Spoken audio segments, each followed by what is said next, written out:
The sheer volume of things that you have to do when someone in your family dies, it's a long list, and every part of it is bad. At this point, I really don't think that the things people think and do are really constructed by them completely.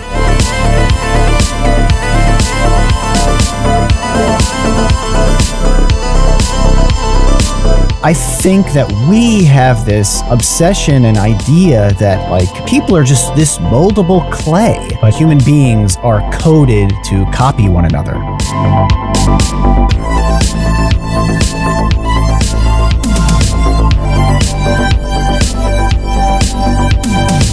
You get to a point where you think you know something, and then you make a decision based on that. The individuality comes into play at that point.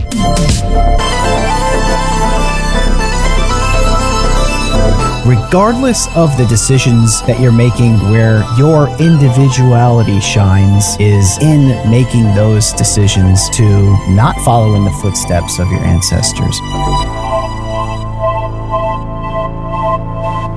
Hey, welcome to the Create Unknown, the home of Make Something Mean Something. It is TCU's Day. We are back, and by we, I mean actually we, us. I am Kevin Lieber, and with me back again is Matthew Tabor. It's really been a long time at this point, hasn't it? A full month. Hasn't it been just a full about, month? Yeah, just about a month. Yeah, you missed 3 weeks. This is the longest. Yeah, this is the longest without podcasting since we started. I mean, because, when we started, we would batch record like 3 episodes at your place. And I think we did that every 6 weeks or month, whatever. But yeah, so in like 5, 6 years, something like that. This is the longest. I don't know if I even know how to do it anymore. I don't know. It's not like riding a bike. You can forget, I guess, how to podcast. Well, there are reasons. There are reasons. There are capital REASONS reasons. There's been a great deal of life suck on both of our sides. Pretty much like headline news life sucking has occurred lately that I think is worth mentioning a bit for our audience so they know kind of like what's been going on in our lives. And then also I know that there were some ruminations that you've had as of late about being an individual and sort of the impossibility actually of that being the case that you wanted to discuss. That's right. It's fake. It's fake. Yeah. It's fake. And I'd love to discuss how it's a sham. Mm-hmm. Mm-hmm. Yeah. But, yeah, I don't really know how you want to address the life suck stuff. Obviously there were, Yeah, I mean, I was listening to you talk about it, and I'm thinking in the back of my head, like, how are we going to discuss this? Like, how much time you got, buddy? It's like, but the critical point here is that it's both of us, and we've always had staggered tragedy, haven't we? Oh, we've planned. Yeah, it's been nice like that. Yeah, we've planned the worst things in life that are totally out of our control to be staggered, and it's been fantastic. Where it's like, you got to take the reins here for a little bit, and do things on your own, and then it goes back to normal, and then it's my turn, and then it's your turn, and whatever. But we had that unstoppable force plus immovable object conundrum with this one, didn't we?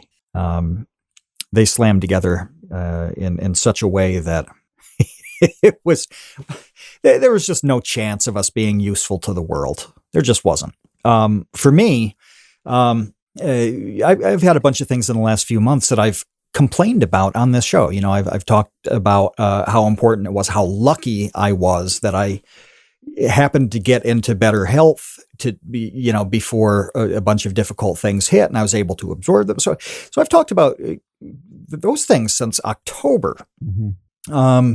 I'm looking at the calendar here because I can't even keep track of days. About 3-4 weeks ago, I lost my dad unexpectedly. Expectedly/unexpectedly, right? So he was in the later stages of Alzheimer's, and so that's coming at some point, right? You can look at that situation and know it's not going to be 20 years from now. At the same time, there was no expectation that it would be when it was.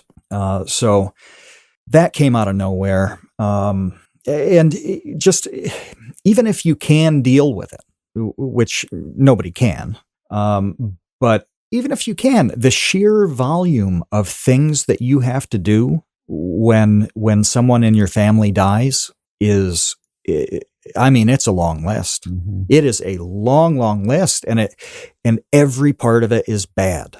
So you have to, for example, call a bunch of people and let them know. Some take care of themselves, especially in kind of small town life where, it's going to get around to people who need to know. But there's family spread everywhere and friends, especially with old people, because, they go to Florida for the winter and move to be closer to their kids and all of that. So even something as simple as that, you have to sit there and make a list and rank the priorities of the people you're going to talk to.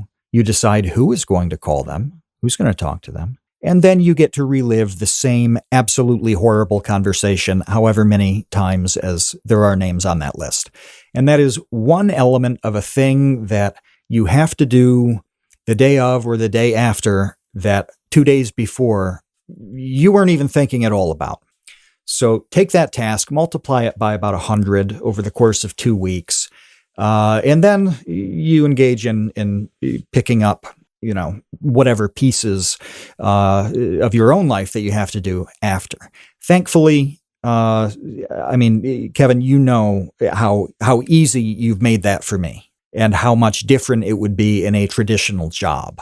Some jobs I'm sure you could say, I'm going to take my 2 weeks vacation and come back and do the 9 to 5, and that would be easy. But most of them are really messy and difficult. And, you made that as easy as possible. So thank you for that. That was good.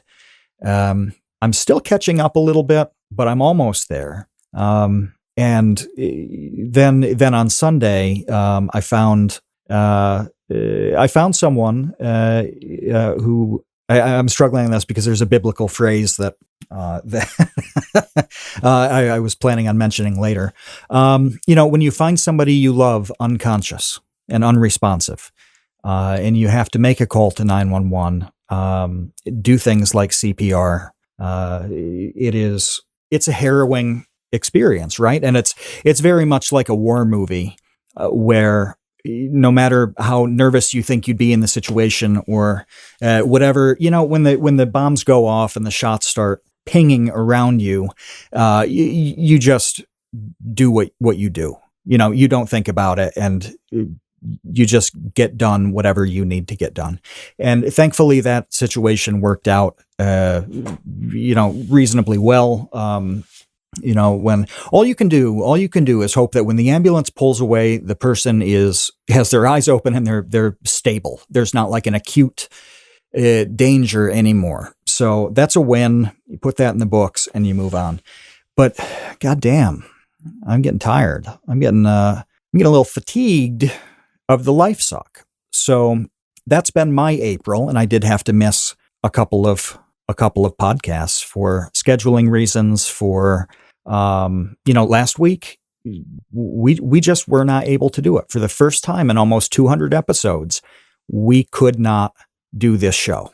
So I've summarized the big stuff for me. Now it is your turn. Yeah. Well, just before we move on, I think that it's also really critically important to say that when those sort of major life crumbling events happen, everyone reacts differently, and you don't know who's going to be helpful. You don't know who's going to be harmful. You don't know who's going to be completely useless. There are so many different elements to those critical mass situations that you cannot prepare for, you cannot predict, you cannot do anything but react. And then you're just reacting all day and all night on top of your own grief and suffering and sorrow, which is its own thing. And then, like you said, you have all of your personal life stuff, whether it's actual personal life or just work, professional elements. Yeah. completely being just shelved and ignored because all of a sudden you don't have a choice. The priority of that is ranked, way at the bottom. It's like not really that important for, the next Vsauce 2 script to be banged out over the course of the next 48 hours. Yeah. Yeah. Even if there is something really important, you may very well forget it. It may just, I was telling you before as we were figuring out when we would do this podcast, I completely blanked on a thing that I was extremely excited about getting at auction for like a month. Maybe it was 45 days when I saw the listing and made the note to participate in the auction. This is for a girandole, which is basically a big candelabra, right? And they don't come up very much. And I was really pumped about it. And I watched it and like counting the days for this to come up for sale. That was a really big deal. And then I ended up getting it for a song, as they say. But then this stuff happened and I totally forgot to pay the bill for it. Completely blanked. This was like the thing I was most excited about in the world for 6 weeks. And all I had to do was like pop my credit card information in and hit submit. And it fell off my radar so much that I totally forgot, So yeah, and other things that are lame and dumb, I didn't forget. I knew to put my garbage out on Sunday night because it's collected early Monday morning. And I had the foresight to think, I'm probably going to sleep a little bit later on this Monday. Mm-hmm. Well, I nailed that one. And then I swung and missed on the big one. None of this makes any sense. And everything you just described, Kevin, about figuring it out along the way, that is what literally everybody in the situation is doing. Absolutely everybody in their own way. For me, with my dad, you've got children, me and my brothers. You have a wife, my mom. You have a smattering of grandkids. You have childhood friends. You have coworkers. It's just literally dozens of different types of situations happening at once. And everybody is figuring it out, to varying degrees. Mm-hmm. And it wasn't even a complex situation. Sometimes you get people who die who were bad people. That's like, I'm laughing about it because it's kind of like tragically messy, where there can be people who are happy that a person is gone. And then you have others who are devastated that a person is gone. Like it can get really crazy when you start to segment the types of experiences that everybody is figuring out along the way. Mm-hmm. So this was bonkers as it was. And I look at it and I'm like, yeah, this is as easy as it gets. And it was still insane. Right. Yeah. That's definitely something to keep in mind is that, the sort of easiest way for it to go is still terrible and really hard to deal with. And, so, on my end, really out of the blue, kind of amidst all of the things that you were dealing with, all of the tragedy in your life, our dog, Lucy, got sick and she passed away about a week ago now. And that was another situation in which it just went downhill really fast, and it was really hard to, I don't know, it just took over, our lives kind of out of the blue, where all of a sudden I was going to the vet at midnight on a Thursday, right, or, sleeping for a few hours and then getting up and driving an hour away to, some emergency room for pets that will do an ultrasound, that you don't have to book 3 weeks in advance. And life just got real crazy for me really quickly. And then all of a sudden, and the day before that, it was a normal day. I mean, this is right. This is a really critical point, is that everything you're describing was like a switch being flipped, where instantly everything that's happening in your life is different. Yeah. Everything is different. Everything is like turned up to 11 as far as just emotions and concern and anxiety and everything. And basically just like that, it was all of a sudden, okay, now this is actually the end. There's nothing that we can do. The only thing that we can do is just not, prolong her suffering. And I was crazy. It was crazy. Which is the ultimate brutal situation to be in. And it doesn't matter the situation in terms of pet versus human on that. This is something that I'm looking to see if Ben was in the chat. He's heard me say this before. But you are forced to effectively play God in those situations. And it's not a religious thing. Go with the metaphor here of what it means to play God. You have to decide something that you really should not ever have to decide. And that's when a pet should go. That's when, life support should be taken off a human. When it's something like a dementia case, you have to draw a line on when that person's personality is sufficiently gone. You have to draw a line on when the little tiny moments of joy that they do have. Maybe it's like eating ice cream, like the 3 seconds you enjoy when you eat ice cream. Well, what's that mean in relation to whatever else is happening that day in terms of maybe pain or confusion? Or you have to draw this line that nobody is prepared to draw, and that you shouldn't have to. Nature should take care of beginnings and ends on its own. But being put in that spot is horrible because you're never going to be exactly right. It isn't possible. Well, and ends aren't like a movie, okay? Very, very, very rarely will someone have like a widowmaker heart attack and just drop dead. That happens, yes.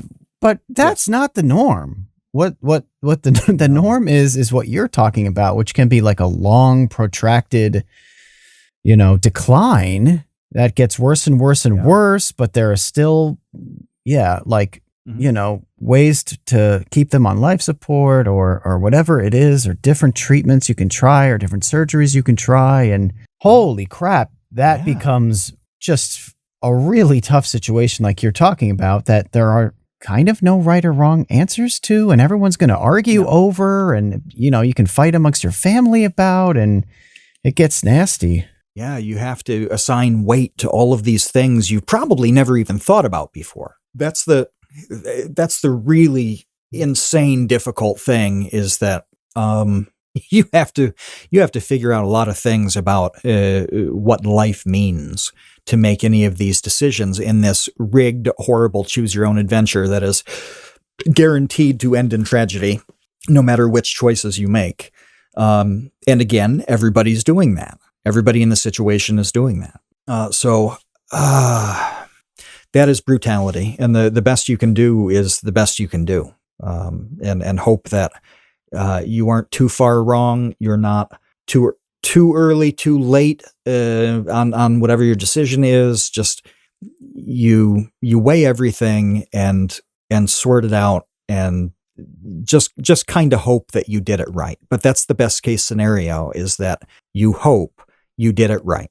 Mm-hmm. Yeah. So this idea of sort of setting yourself up to take the impact of what life has to throw at you is something that we've talked about for years. And I think the last couple of weeks, it has really hit us in a way that has been, I guess, exponentially harder than it has in the past. But nevertheless, I think that I'm glad to be back on the podcast. I'm glad to have you back on the podcast. We're making our way through it, and I don't have any regrets with how I handled things on my end. So that's something that is kind of the best thing that you can hope for, really. Yeah.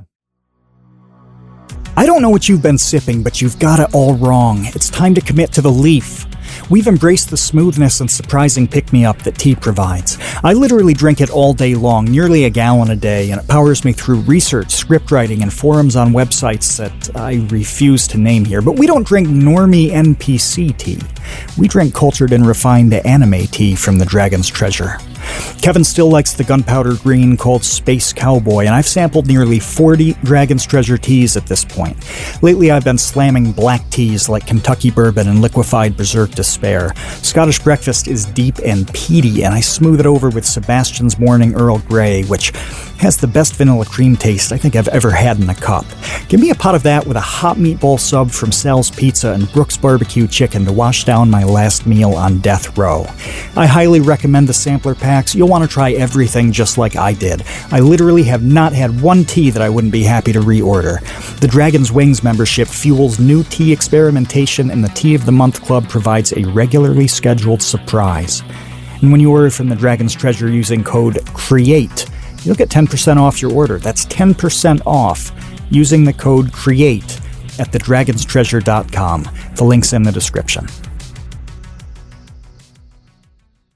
But during this, you and I have had a lot of really conceptual conversations about a lot of different things, some of which are even hard to bring up and turn into a podcast. Maybe we have to talk about them more in order to sort of pare them down into a more concise, at least like topic starter. But one of the things that you brought up earlier today that I know you had been talking about has to do with this concept.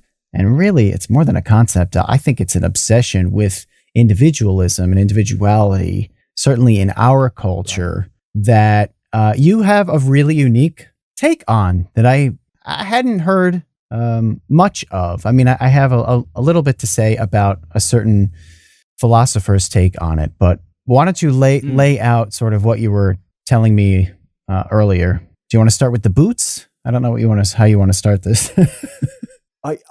Before the boots, I'm going to start with a safety net for my argument, because we have talked on this podcast about all the things, like we've supported all the things I'm about to rip on, and that doesn't fully make sense. I want to say, bear with us, and it will make sense. But we say things like, with whatever your project is, or even if it's not a project, it's just what you're doing with your life. Be yourself about it. It's completely and perfectly okay to just do what you do, and people are going to naturally be interested in the things in you if you're interested in something.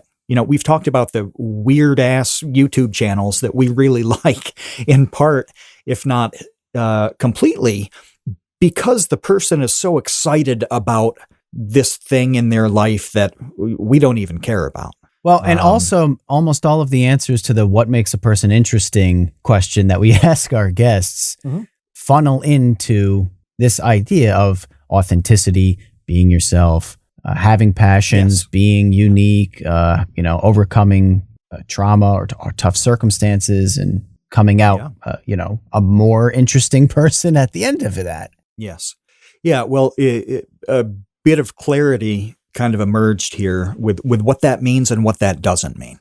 And Kevin mentioned boots. And so this is a really, really mundane / interesting thing. It's both completely useless and completely interesting at the same time.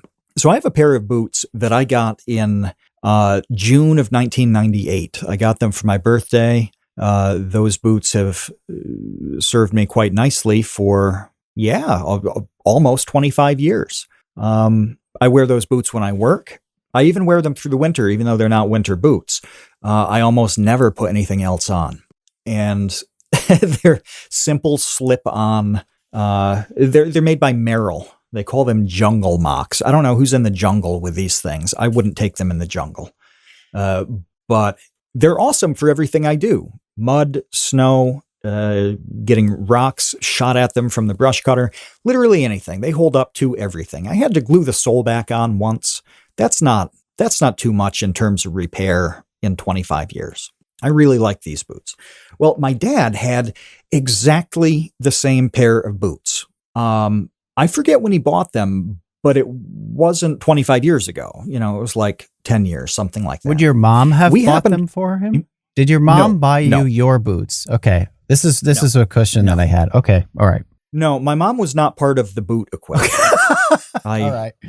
Yeah. Yeah. And oddly, he and I have the same shoe size. And you know, as he became less prone to working outside and things like that, I'm like, you know, when my boots finally wear out and he's not using his, maybe I can adopt them, whatever.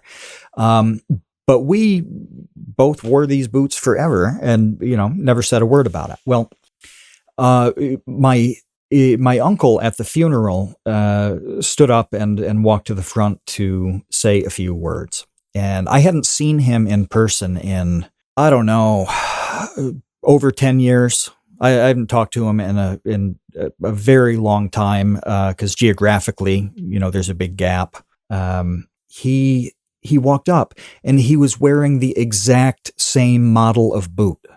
It was a different color, but they were the exact same boots. Now, nobody in this entire scenario had ever had a conversation about boots. Nobody planned this. Nobody even recommended these. Be like, hey, you know, I got these. They're really good. I'm going to get them for somebody else, or, you know, you should check these out and then they get them. No, there's no boot discussion here. Like, yeah, I can't remember every conversation, but look, we didn't talk about boots. That's what I was wondering, if your mom was like the boot fairy and you didn't know about it. But no, you said she was not involved in the boots. Not at all. Not at all. And it's so funny to me with these, because when I was like 16 and I got these boots for my birthday, I'm like, I did not want these boots. Like, I mean, it's not that I didn't want them. It's just like kids getting socks at Christmas. You know, you're not excited for it.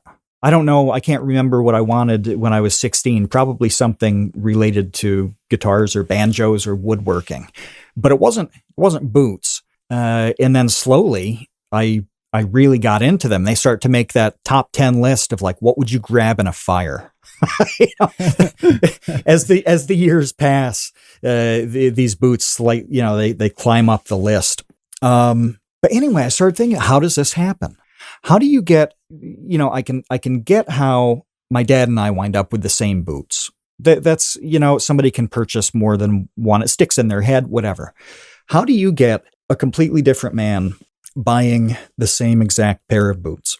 How many boots do you think are out there, Kevin? How many models, how many options does a boot desiring person have? I don't know. And they were new, by the way. I want to point out they were new. So in 2022 or 3, how many options are on the market for a boot buyer? Well, I don't know. I don't know what the boot market is. You have like your Merrells, you have your LL Bean, you have your Timberlands. I mean, that's 3 brands right there I can think of that are pretty prominent in the boot space. But one thing that I think that you didn't mention that's important to mention is that living in a rural area, it's not like there's this one boot store. It's not like there's the Merrill boot store downtown and all 3 of you went to the Merrill boot store because it's the boot store in town, right?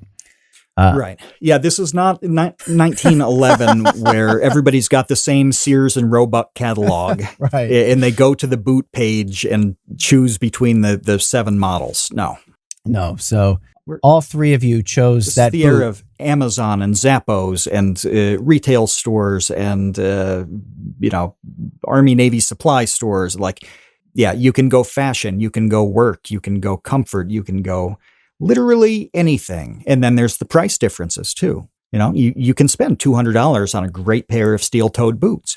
You can spend $20 at Walmart on a pair that's going to get you through the year. A lot of boot options. Yeah, and I don't know if they have. So Walmart, you bring up, is an interesting thing because I don't know if they carry Merrill boots. So it's not like you all went shopping at Walmart and those were the boots there. Maybe they do, right. But I don't know. Does Walmart have like brand name? But they have just like their own generic shoe brands. I don't know. I think they do. I'm oddly particular on boots as a subject, as a thing in life. And so I order really specific boots for the most part. I know that sounds strange, but like at one point I had $1,000 and that was it. And I spent half of it on a pair of boots. The other half was $350 was a plane ticket to England. $100 was to get me to a friend's apartment, and then $50 was to figure out what was next. But about $500 was boots, because I did the math on it. I'm like, these are going to last me so long that the annual cost of the boots actually makes sense. And, I put at least 4,000 miles of walking in those boots. So I know the expense seems nuts, but if you've listened to this show before, you will understand that I'm not much of a spender. Or if you're in the Discord and you're sharing your daily deals on like 17 pounds of peanuts or whatever it is for 14 cents. Yeah, exactly. That's right. Yeah.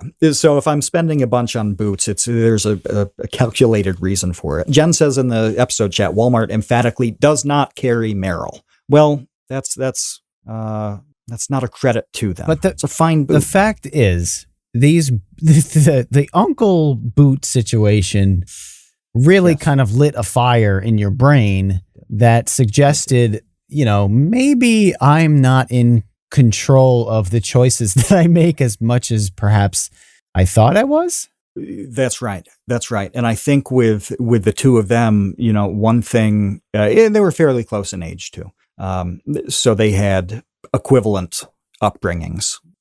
More so than my brothers are significantly older than me. And so we had kind of different childhoods. They had roughly the same. They had a real serious commitment to kind of plain living and no nonsense practicality. Well, if you think that somebody values those things, practicality, let's say, that alone narrows down your boot choices significantly. I bet if your priority is practicality, 80% of the boots on the market aren't even in the conversation. So you're left with 20% there. Well, if somebody's into plain things, and I mean plain in the aesthetic sense for the most part, well, that probably takes another 80, 90% off the market, because anything that's contemporary fashion is out. You don't value that. You don't like it. You don't want that. Anything that signals a style or a brand or whatever is unimportant to you, that's gone. Well, just from those two things, you've narrowed down your boot choices from 100% of the market to 1 or 2% of the market. There are probably 100 more little limiters that pop in that are less significant. And they narrow down the likelihood of what's going to catch your eye, what's going to make sense in your life. And yeah, I mean, there are a bunch of Merrell boots that could have been a fit, that would satisfy all of these things. At a point, it becomes a coincidence that it's the same model, right? But you generally get there for a confluence of factors that you don't even think about. You don't know they're exerting any force on your life. But they lead to a decision that you think inside, you think in your head that I'm getting this because this is what I want.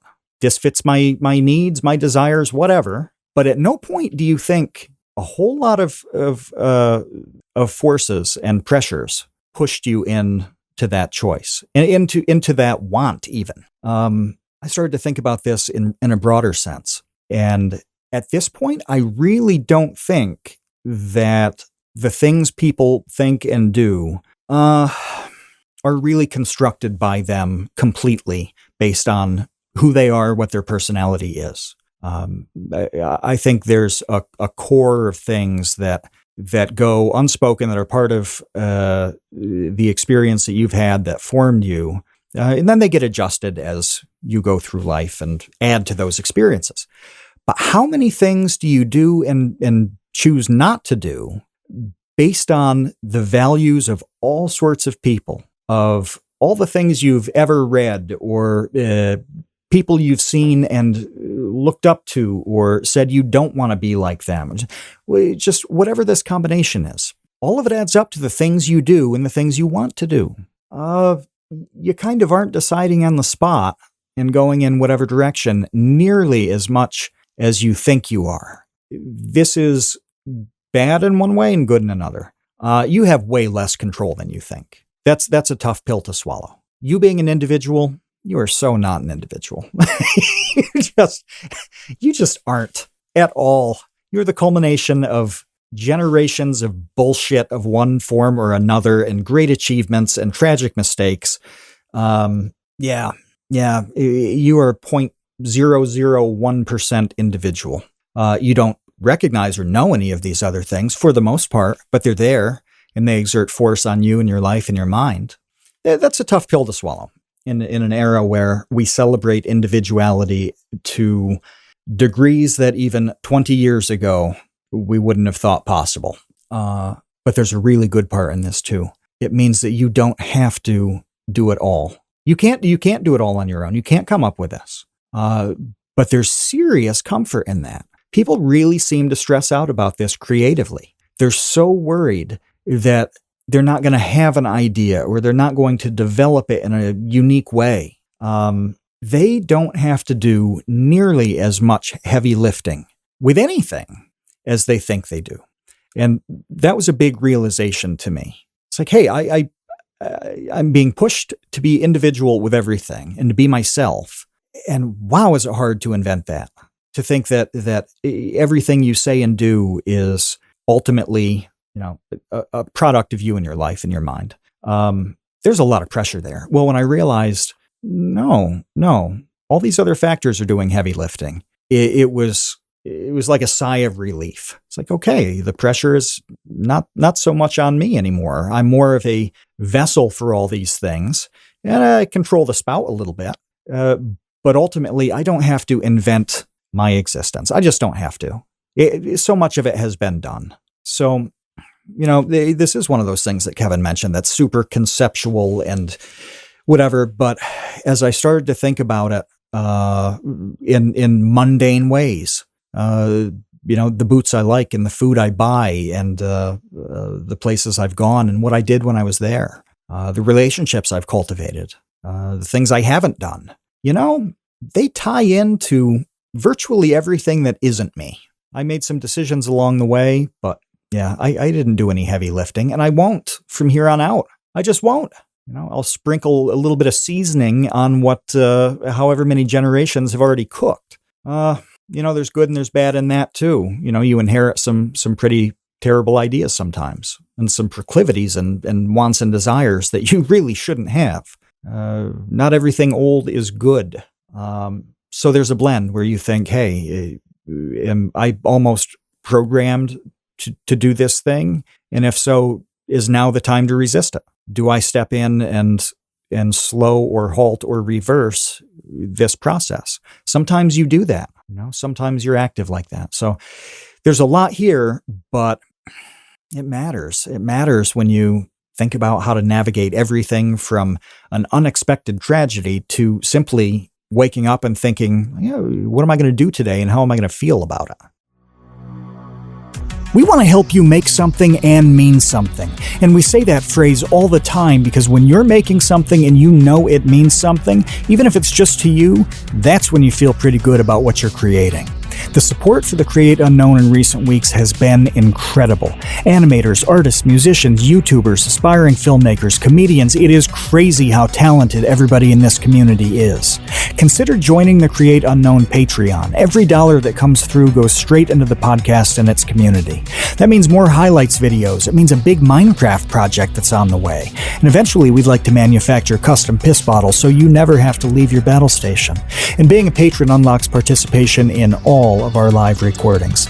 You've seen the roster of guests we've had. Having access to their minds is a unique opportunity. You can go to patreon.com/thecreateunknown or click the link that's in the description. Every little bit helps, and your support means absolutely everything to us. Patreon.com/thecreateunknown, links in the description. We appreciate you, Space Cowboys. Yeah, there's so much to it that I have like 4,000 different things to say. And that's the struggle that I have whenever we talk about sort of super conceptual stuff and then bringing it to the podcast. Like my brain goes in so many different directions that I have a really, really, really hard time even conceptualizing how I'm going to start or finish a conversation. So like, let me just throw some stuff out there. And let me also preface this by saying that I don't know whether or not these studies are BS or not. They could be BS. So if someone hears me repeat this and they know that it's BS or it was faulty or it's been proven faulty, let me just say that I'm not aware of that, but I'm open to that possibility. So with that said, I have read studies where, like, twin studies. So twin studies are really kind of like the only hope that we have to really understanding genetics and like the influence that our genes have on things like the choices that we make, the personalities that we have, the choices that we make. And I have read twin studies that where people will, be separated at birth, and then these two, girls both end up like marrying firemen. It's like, what? Right. What is that? Like, what is that? Like, they never met before. How does that happen? But they have the same, basically the same genetic code. They grow up in different areas and they both like marry firemen and they're both teachers or something like that. And you're like, okay, well, that's really spooky. I remember just anecdotally a story in which a couple of friends of mine went on a road trip, and one of them went to meet his biological father, who he had never met. He had no relationship with. Their parents. It's like a Lifetime movie. It is, yeah. It's like a Lifetime movie. So anyway, this guy goes and meets his biological father in another state. They, live hundreds of miles away. Meet him for the first time.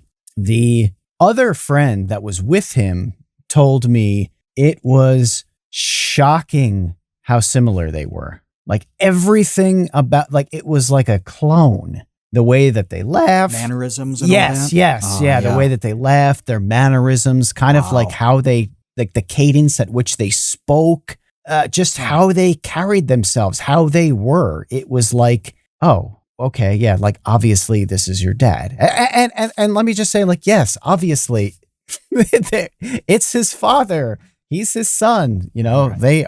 That's where he came from. So yes, duh. But at the same time, I think that we have this, especially in Western culture, this obsession and idea that, like, people are just this moldable clay, right? And it's like, yeah, to some extent, absolutely. And that's kind of like a whole other topic with like the mimetic theory that I wanted to mention. So to some extent, yes, we're mimetic creatures. And if you ever want to like have your eyes go crossed reading something, then read The Scapegoat Mechanism by Rene Girard, who was an absolute genius philosopher and thought leader. And I did a video on Vsauce 2. I think I called it The Invention of Blame and then Scapegoat Mechanism in parentheses.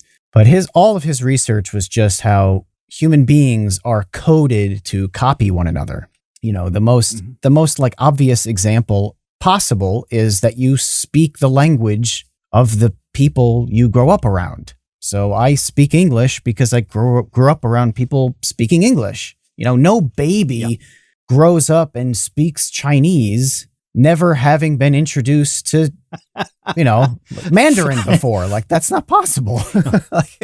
How funny would that be, though, if a child is not acquiring, a Chinese child is born and they're not acquiring the language at all, and they go to the pediatrician, and the pediatrician's like, well, we tested their genes, and unfortunately they have Spanish language genes, and so right.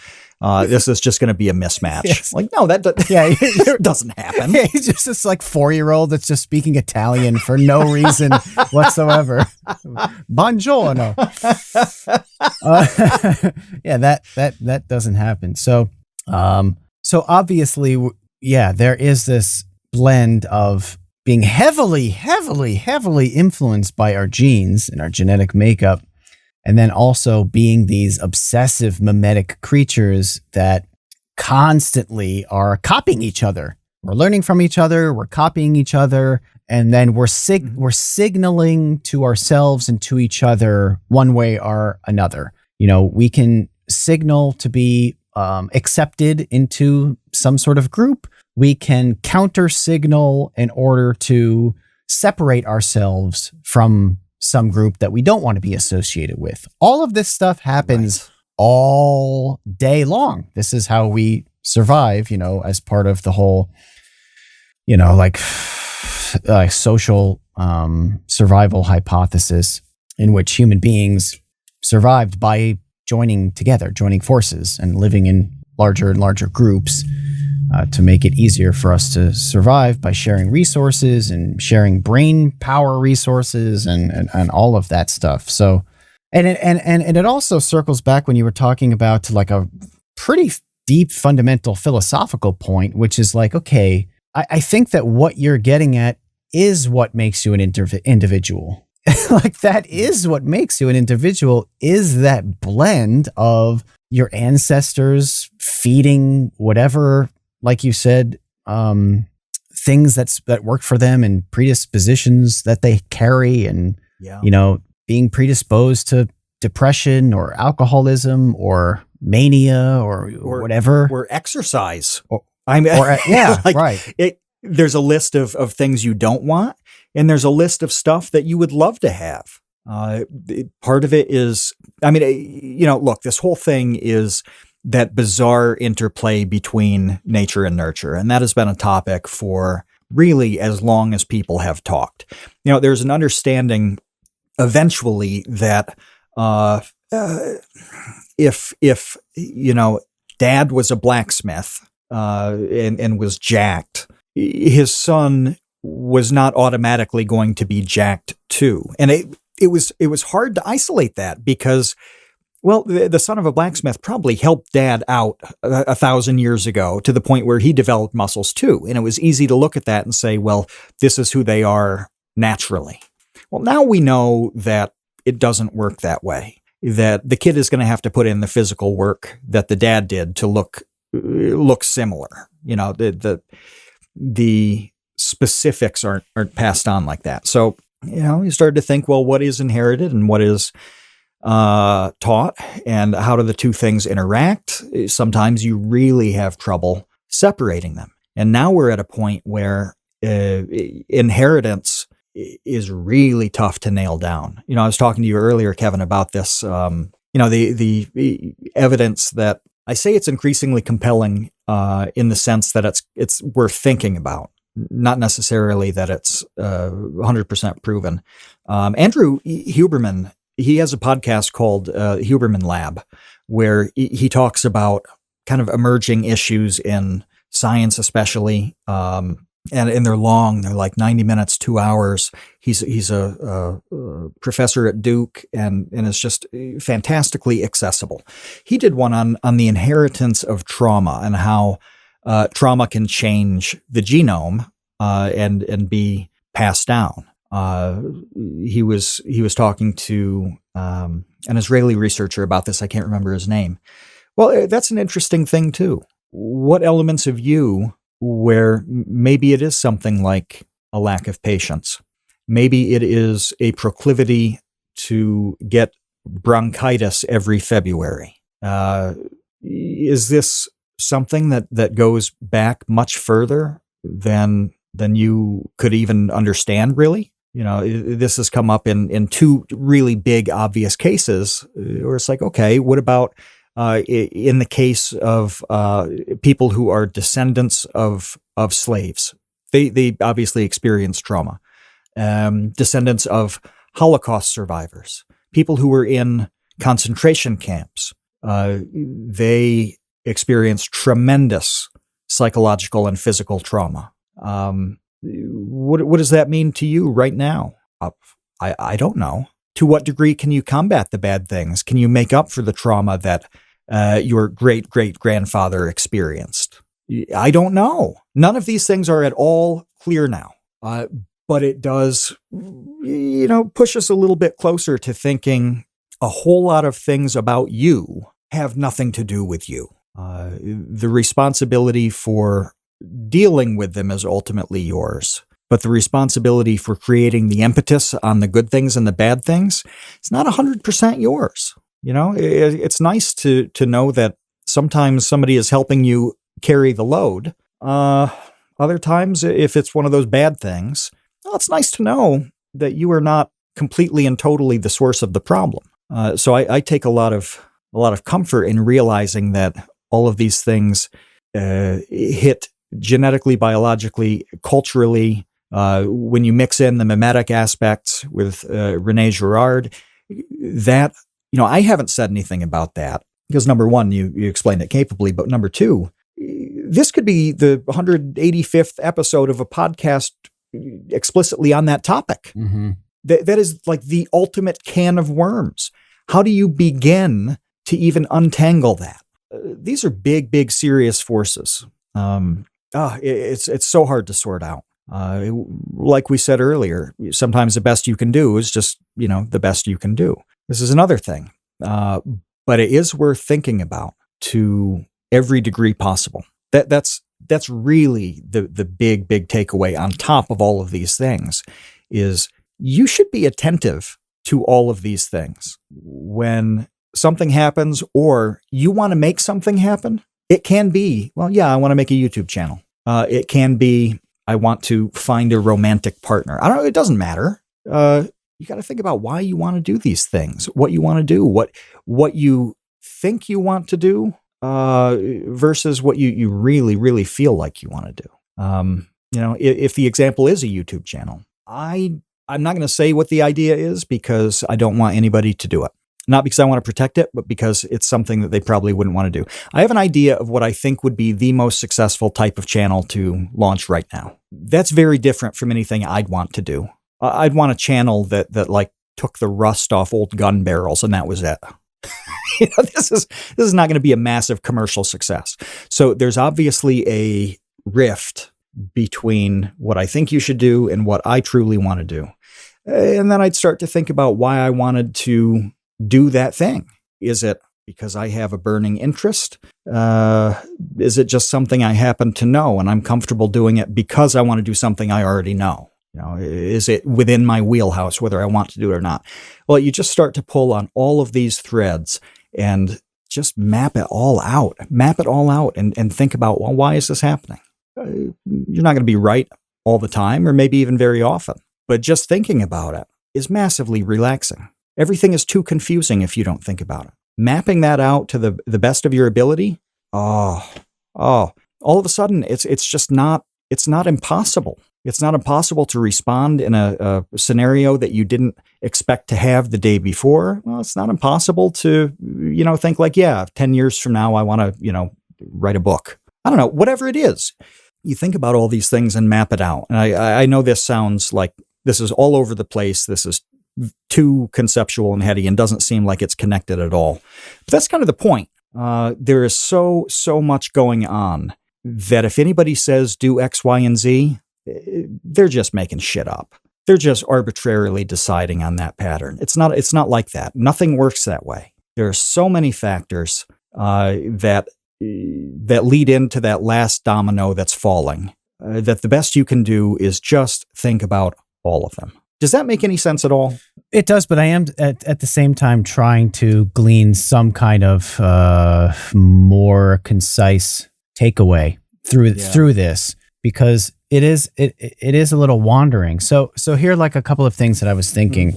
One is that this might be why the concept of potential is so important, because potential is sort of you taking control of all of the things that you don't have control over, which is your living situation, your genes, the people around you, the people that you've copied, the people that you don't want to copy, et cetera, et cetera, et cetera.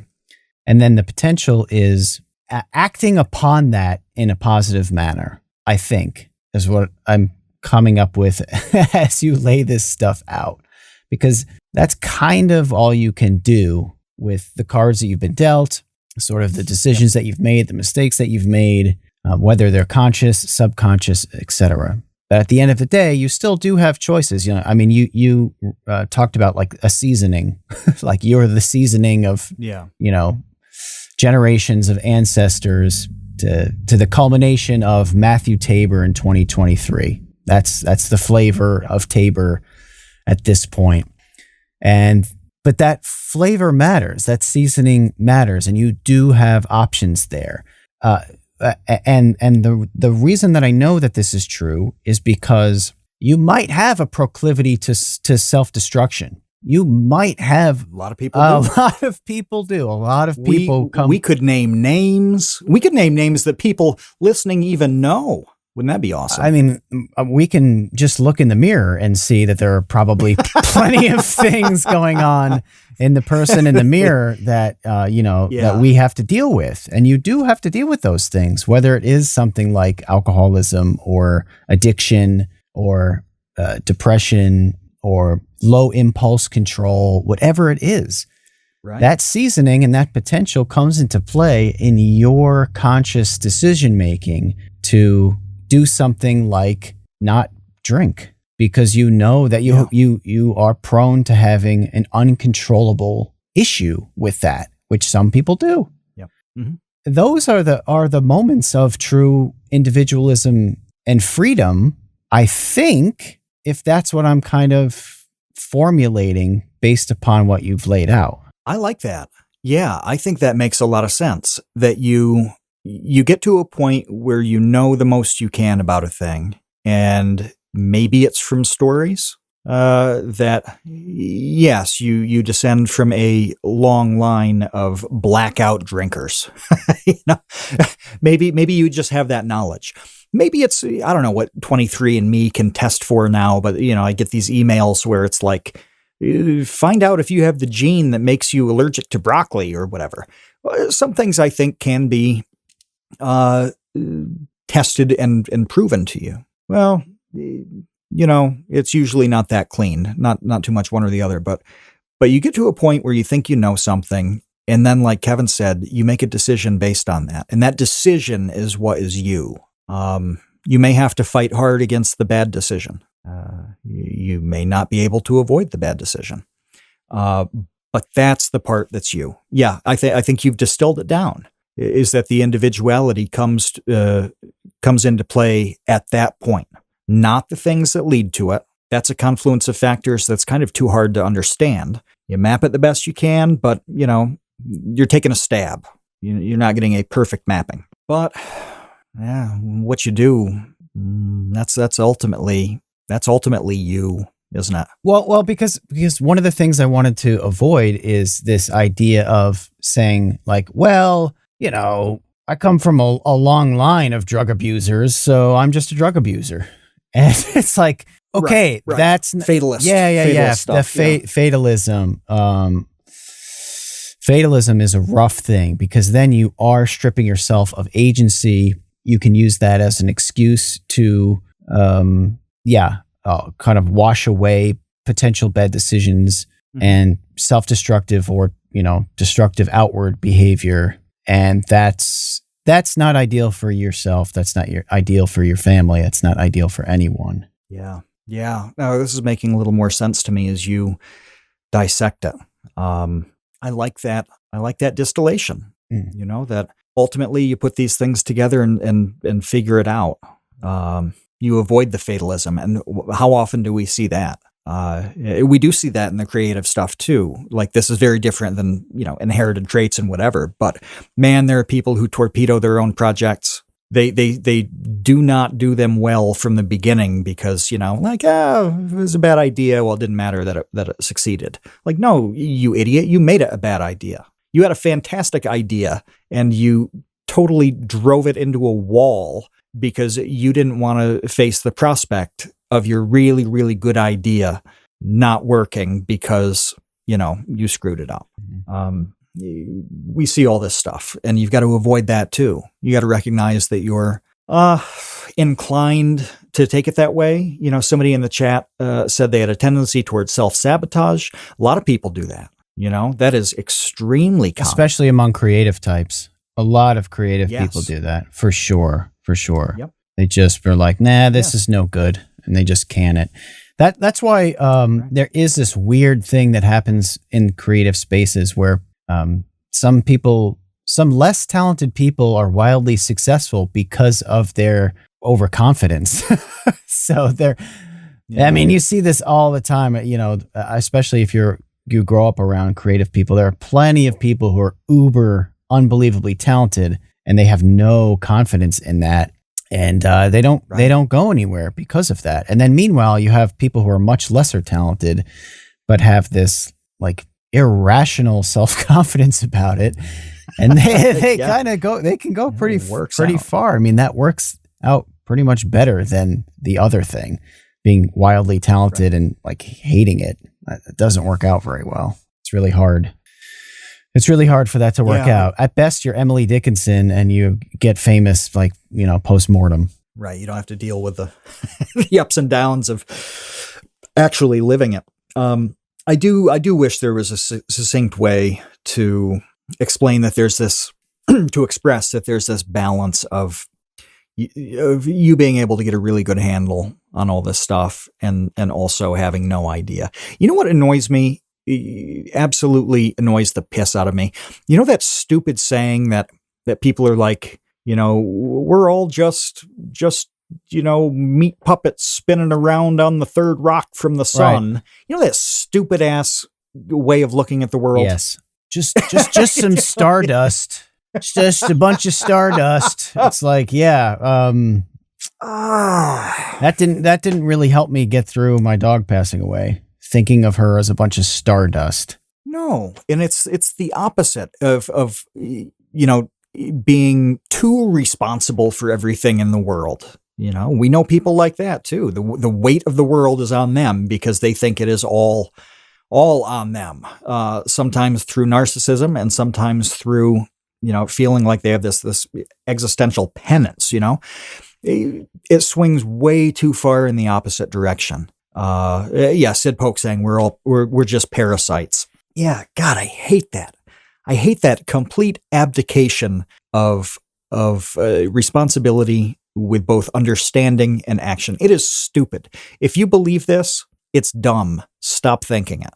There's not even like a persuasive thing to say here. It's not a 3-minute little speech that's like, oh, here's why, I understand why you think that, but here's why it's just not the best way to do things. No. It's stupid. Stop doing it. It's literally the dumbest thing that you can think. You find a middle ground between the two. I think it's a cope anyway. I don't think anyone actually believes that, because when you put it into action, it doesn't work. It just doesn't. There's no way that, when your mom dies, you're just going to be like, what? There goes that bunch of atoms back into the earth. It's like no one reacts that way. It's ridiculous. It's absurd. Yeah, and when you hear something, a phrase like a biblical phrase that is ashes to ashes, dust to dust, and things, that's not what it means. It's not that the atoms have now gone off in their own direction. No, that's not what it means. Why would you even take it in that way? It is a cope. I don't know what it's a cope for, but I know it's stupid. There's such a short list of things that I think are really just invalid on every level and carry absolutely no value. Almost even the shittiest ideas in the world, you can understand how somebody had them. They have a little tiny bit of value. That one has zero. I always just imagine like Neil deGrasse Tyson going to like a child cancer center and being like, why are you even upset about this? You're just some molecules and stardust, kid. Forget about it. It's like, that is so inherently, patently absurd. Yeah, I can see him going to parents in the waiting room there who are crying their eyes out, and they're just like bloodshot red because they've been crying for days. And he's just like, look, you're both in your reproductive peaks. If you lose this child, you can always make another one. If you were past the birthing age, well then, yes, maybe you get upset about it. But right now, no, this is illogical. Yeah. Nobody, that's not real. Nobody would do that. Even the most, insensitive person. You couldn't even try to be that insensitive. It wouldn't be realistic at all. Yeah, Bad Spoon says atoms in the void, Morty. Yeah, things like that in Rick and Morty are funny because of how ridiculous they are. They wouldn't be funny things for Rick to say if they weren't exceptionally stupid. Because they're obvious abstractions. No, they are totally divorced from how people experience being. You don't experience being at the cellular level. No, you don't. And I don't think there's any indication that we're going to anytime I mean, soon. I even freaked out. I shouldn't say things like this to people because then they get really confused. Do it. But I do it. I had a really awkward moment with someone in which they said something about how, well, we're just on a spaceship Earth hurtling through the galaxy, and I was like, no, I was like, yeah, not really though. they're like, what do you mean? I'm like, well, I don't experience. Like, I understand that is what's happening. I understand that, like in a material sense, I agree. I agree with you that is happening in a material sense, and conceptually, I can think about that. But I don't experience that. I do not experience that. Neither do you. Never will you. That will never be an experience that you have in your life. So yes, you can think about how you're just on this spinning planet in outer space. You can think about that, and it's a beautiful thing to think about. It's a beautiful thing. Yeah. I think so. I think space is beautiful. I think like all sorts of. What has space ever done for me? What has it done for you? Yes. I mean, what? Well, if there was a dome above me instead of space, and the dome was blacked out, the dome was showing. The only thing projected on this dome was reruns of the Andy Griffith Show. What would be substantially different about my life? No. I look up and I see space, and it doesn't matter. It does matter. You wouldn't be here if it wasn't for the configuration of all of that stuff. And learning about it and studying it is really, really, really cool. I'm a big proponent of space, space travel. I think it's really important and a lot more important than most people believe. So I'm on the side of that. And that's why I think it makes it so funny when I say things that are like, not really though, when it comes to, we're just on spaceship Earth hurtling through the solar system. And it's like, yes, but not really. I feel good. How is that sentiment supposed to make you feel good? So if you do think that, how is this good for you? Like, I'm thinking of it as a cope. What is it satisfying? Like, what is it soothing? Oh, I think it's lessening the importance of your failures. I think it's like diminishing the things that you get wrong. It's making you feel less bad about screwing up, because ultimately we're just stardust in the galaxy where, these meaningless little specks of nothing. It's like, okay, I don't know how healthy that is of a cope, but, good luck with that, I guess. I suppose it could be worse. It could be worse, yeah. There are more destructive things in the world than that sentiment. Pumping heroin in your veins would be worse. Not in the moment. In the moment, I'm sure it's awesome. I mean, I've never used heroin, but for a fleeting bit, it must be amazing. It must be right? really good. Yeah, people seem to like it. People seem to like it until they end up dying in a bathtub like Lane Staley from Alice in Chains. Right. Yeah, it's all fun and games until they find you face down in a Burger King bathroom with a needle sticking out of your arm. Yeah. Well, this stuff is truly worth thinking about, and I don't think you get to too many clean answers, too many things that you could put on a bumper sticker. If you do, you're probably severely misunderstanding it. It is like that space dust thing where if you can sum it up in one sentence, you're missing a lot. You're ignoring a lot. You're just arbitrarily sharpening the thing into what you want it to be. And you can't wallow in it either. You can't sit around and think about the existential stuff all the time.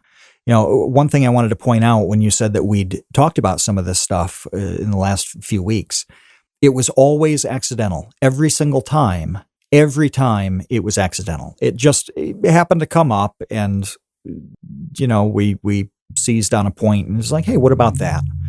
And it developed naturally. That to me is good. That's a very good thing. Somebody sits around and carves out time to think about this stuff. Unless it's like a shower thought. Do whatever you want in the shower. I'm even willing to say it's okay to have it be mower thoughts as long as you're mowing under 1 acre. If it's over an acre, that's too much. It's too much time for this. So yeah, between showering and mowing under an acre, that's it. Anything more than that, it has to be natural. It should happen when something goes very wrong in your life or right in your life, or somebody says something that makes you think, or you're in some kind of conversation where it just happens to go this way. Yeah, do what you can. Talk about it, and maybe a little bit more, and sometimes even less than when you started. Both of those are good in their own way. So, I don't know. I support, I feel like the onyx of fortuitous with, you get to the end of this and it's like, I don't know. I don't know. Well, the most interesting discussions are, I don't know. And I think that, people are going to have to look out on Vsauce 2 for a lot more. I don't know. That's going to be like sort of like the theme of the rest of this year. I cannot allow this comment from Boss Threads to go unremarked, because this is a really good pushback on our sort of cynical take on the Stardust stuff. Is that Boss Threads says he always thought that Sagan's Stardust was a message of unity, not a lack of meaning. So that's actually a really good point. That's a really interesting take on it, and I think that makes a lot of supposed to break down differences between people to essentially state that we're all the same, and that's sort of it's a good foundation to unify from. Yeah, that's cool. Yeah.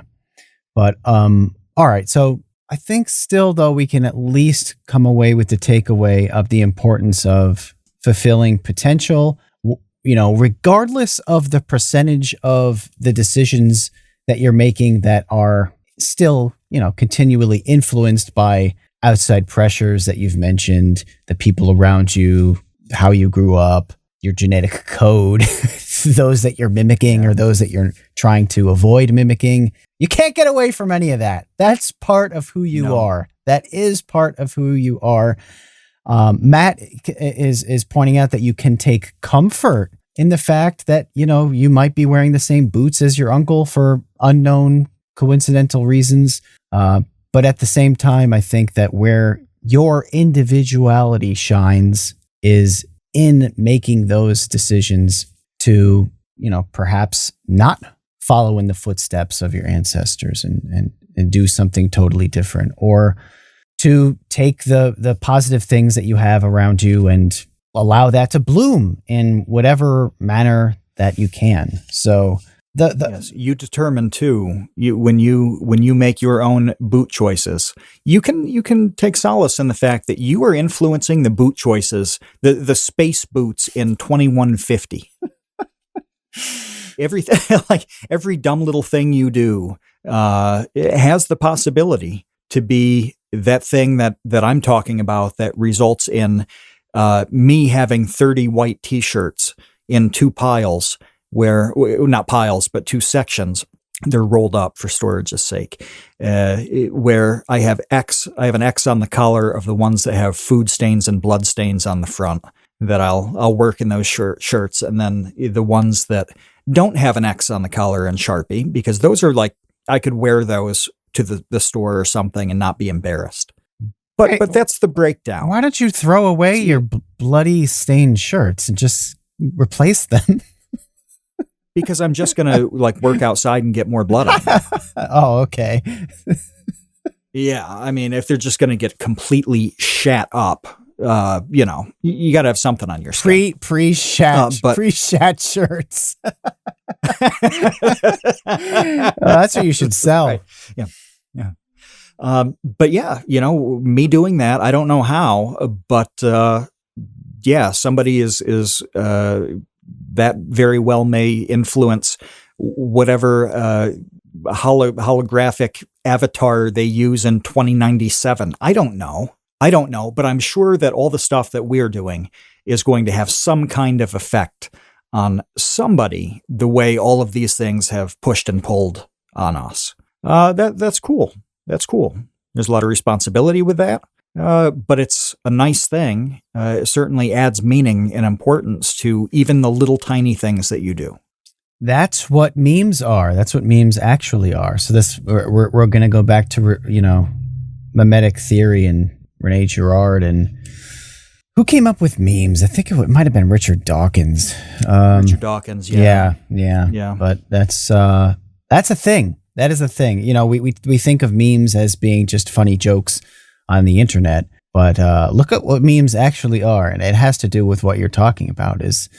Not just the genetic influence that you leave, but the mimetic influence that you leave. And when you talked about the space boots, I immediately just thought about how you were joking about how those boots that you have are called Merrill Jungle Mocks, and you don't know why they're jungle, but the future ones will be Merrill Moon Mocks. Mars Mocks. Merrill Mars Mocks. It'll be a tongue twister. Those are going to be the two models to choose from, the Moon Mocks or the Mars Mocks. Yeah. You're in one camp or the other. Mm-hmm. Well, either way, the Tabors will be wearing one of them. Orbit Mocks. Uniformly. All right. I think that's good. I think that's a good place to end. We will be back next week. We're back. We are back. We're back. Matt and I are back. Barring horrible life-altering tragedy. Yeah, I know. Tomorrow, bold of you, Kevin, to think that we've come out on the other side of the gauntlet. I know. 72 hours ago, I thought I was on the other side. Well, surprise. So hopefully everything is normal, but there's no indication at this point that it won't be. And I think that's the best we can say. That's the best we can do. It's the best we could all do. All right, we're out of here. We'll be back probably next Tuesday. Until then, see you, Space Cowboys. Thanks for listening to The Create Unknown. We make this show with the support of our patrons. 100% of that goes directly to keeping episodes going every week, and the recent support has been amazing.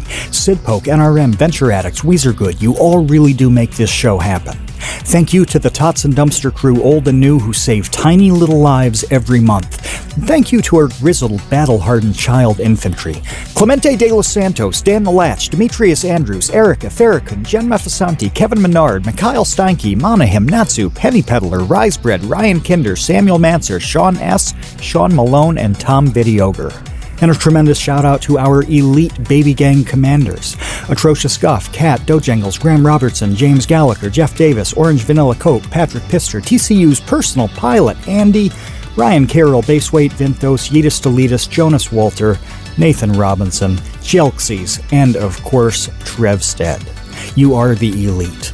Thank you as well to our indentured servants, producer-editor Ben Webster, Minecraft mogul Laterman, Discord kitten wrangler Conrad, and producer emeritus Dan Yoshua. Thanks to Baseweight for use of Created in the Unknown for the opening theme. Thanks to Electro Voice for giving us mics to sound good on top of it. And a special thanks to Main Gear for powering all of our PC endeavors. The Create Unknown is an Unknown Media production in partnership with Studio 71.